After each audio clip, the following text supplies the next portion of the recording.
A depoente do dia na CPI da Covid-19 é a servidora Regina Célia Silva Oliveira, fiscal de contratos do Ministério da Saúde, responsável por autorizar a compra da vacina Covaxin. Regina deu aval positivo para o contrato, mesmo com erros constatados na invoice. Segundo os irmãos Miranda, que depuseram na semana passada, o documento trazia número menor de doses do que o combinado, determinação de pagamento antecipado e o nome de uma empresa intermediária que estava no acordo. Regina Célia não poderia interferir na importação da vacina. Vamos ouvir. Foi um processo que a senhora está acostumada a ver processos, correto? Sim. A senhora não achou esse processo muito atípico? Não achei nada atípico dentro do processo. Então é recorrente, só um minutinho. Só um minutinho, senhora. Eu perguntei se a senhora achou, não achou um pouco atípico. Então a senhora disse que não acha atípico. Em relação à minha função de fiscal, fiscalizar a execução do contrato, não teve nada atípico. Não é atípico. Não é atípico. Ações unilaterais de uma parte. Só um minutinho, senadora. Então isso aí existe em vários contratos com o Ministério da Saúde esse tipo de comportamento. O contrato diz uma coisa, aí o fornecedor diz outra, a senhora aceita, como fiscal, a senhora é fiscal do contrato. Se a senhora não acha atípico, quer dizer, isso é o modus operandi dentro do Ministério da Saúde. Tá aí a fala da fiscal Regina Célia. Bruna Torlai, mais um dia de CPI. Qual que é seu destaque?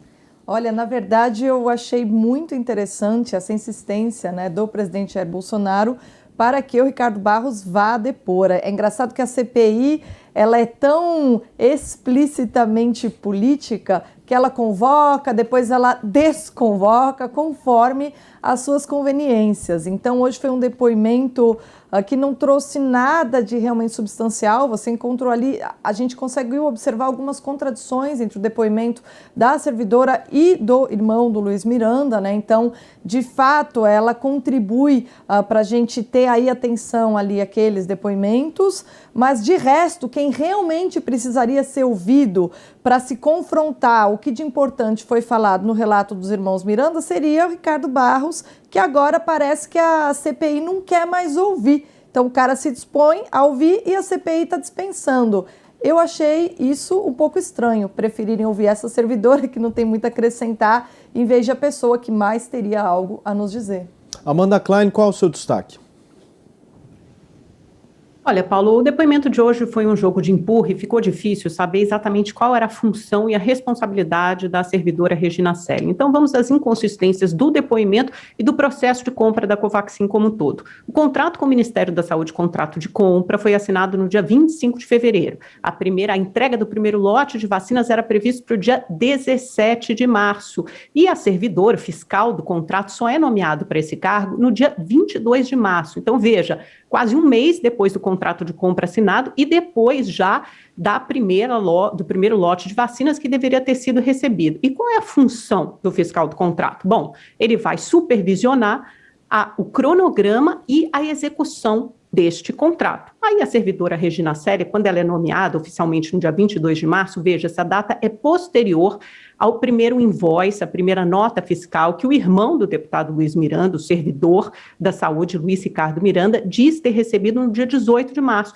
Então a servidora Regina Célia chega ali com o bonde andando, com o trem andando, senta ali na janelinha e olha para aquele contrato. O que ela vê de inconsistência, assim, numa primeira batida de olho? Bom, a Madison, que era uma terceira empresa que não estava ali no contrato original, assinado entre o Ministério da Saúde e o laboratório indiano Bharat BioNTech, tendo a Precisa Medicamentos, uma empresa brasileira, como intermediadora, e o número de doses total, em vez de 4 milhões, a primeira entrega, como previsto em contrato, havia 3 milhões. Ela questiona a representante lá, a Emanuele, da Precisa Medicamentos, e a Emanuele responde, olha, essa Madison foi incorporada, a Bharat BioNTech é um braço da Bharat BioNTech, e eu resolvi diminuir a entrega de 4 para 3 milhões de doses por uma questão de seguro ali, uma questão de legislação, um problema da Índia, então serão 3 milhões de doses.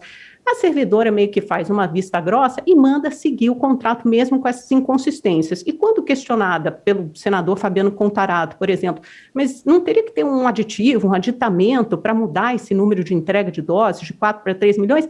Ela responde, mas isso não, mandou seguir a vida e disse que a função de ver se a Madison podia ou não estar nesse contrato, essa terceira empresa, seria do setor de importação, portanto, do setor do servidor Luiz Ricardo Miranda, por isso que eu citei no começo que era um jogo de empurra.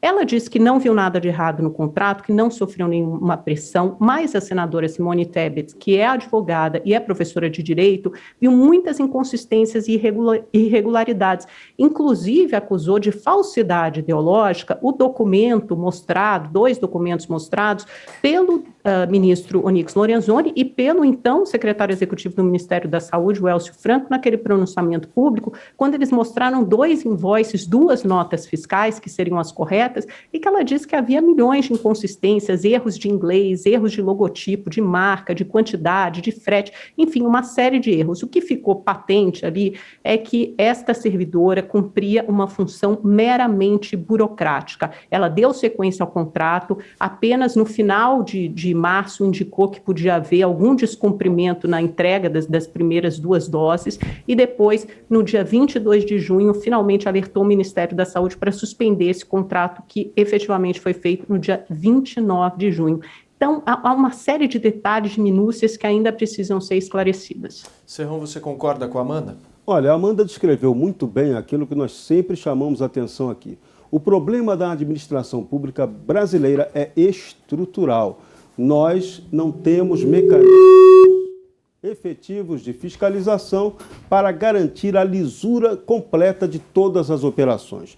Desde os invoices, que agora ficaram famosos, até a elaboração dos contratos e a efetiva realização deles até o pagamento final. Porque muitas das picaretagens acontecem no pagamento final. Em governos anteriores acontecia o mau hábito, e em várias administrações municipais e estaduais acontece isso. Você promete pagar, só que você diz, olha, não tenho dinheiro, e vai empurrando com a barriga o fornecedor. Aí, lá na frente, quando o fornecedor está quase quebrado, vem alguém na administração pública e joga para ele, olha, a gente pode te pagar tanto, você faz um deságio aí e a gente paga um valor menor e você depois distribui o mensalão para o nosso pessoal para tudo ficar tranquilo, certo? A picaretagem funciona assim. Então, a administração pública brasileira, ela não merece crédito nenhum. Agora, hoje o que nós vimos nesse depoimento, além de algumas inconsistências apresentadas, foi sempre a atitude dos senadores especialistas em corrupção, eles são fantásticos, geniais, em tentar acuar o depoente para forçar a narrativa, para fazer com que eles digam o que eles querem ouvir. Isso é lamentável, se repete o tempo todo nessa comissão. E é bom ressaltar, a Bruna já chamou atenção para isso, por que o senador Renan Calheiros tem tanto medo do depoimento do líder do governo, deputado federal Ricardo Barros? Será que o Renan acha que ele vai perder mais um pouco da cabeleira dele, né? Em função de coisas que o Ricardo Barros pode contar sobre negócios escusos que acontecem na administração pública? Por que essa comissão insiste em não convocar o Carlos Gabas do Consórcio Nordeste, onde há comprovadas picaretagens com o dinheiro público? Então, são essas questões que a gente quer saber da CPI. No mais, é mais do mesmo que aconteceu hoje. Constantino, a sua análise. É isso, o circo hoje foi bem xoxo, né? Não deu nem para distrair um pouquinho, como o BBB aí, que muita gente está encarando, essa CPI circense que blinda o Covidão, né, na figura do Carlos Gabas e outros, né, inclusive com a ajuda suprema, e que não quer agora realmente, concordo aí com os colegas, não quer ouvir o Ricardo Barros, né, o que causa bastante estranheza. Sobre o depoimento de hoje, né, mostra ali que alguém está errado em relação à história da pressão atípica, mas no fundo a gente sabe quem fez pressão atípica, porque foi pública, né, foi o Randolph Rodrigues e companhia. Gravaram vídeo, pressionaram a Anvisa, eles queriam liberar logo a Covaxin e a Sputnik, né? Sobre agora essa reta final do depoimento, eu acho curioso porque realmente, né, ela fiscaliza ali na questão da Covid 4 ou 5 contratos, ela não sabe direito, e aí perguntada sobre preço de cada um e tudo, ela não sabe de cabeça, né? O que eu achei curioso, né, além da truculência dos senadores lulistas, isso aí já não é surpresa para ninguém, né, é a descoberta de muitos no Brasil hoje, né, inclusive, pelo visto, desses senadores que estão na política a vida inteira, né, de como é que é o serviço público real, muito diferente daquele imaginado. É isso. E muitas vezes a gente vai atribuir também malícia aonde existe incompetência. O mecanismo de incentivos é muito inadequado no setor público. É por isso que os liberais, desde sempre, pregam um Estado muito mais enxuto, com escopo muito mais reduzido e não sendo empresário e coisa e tal.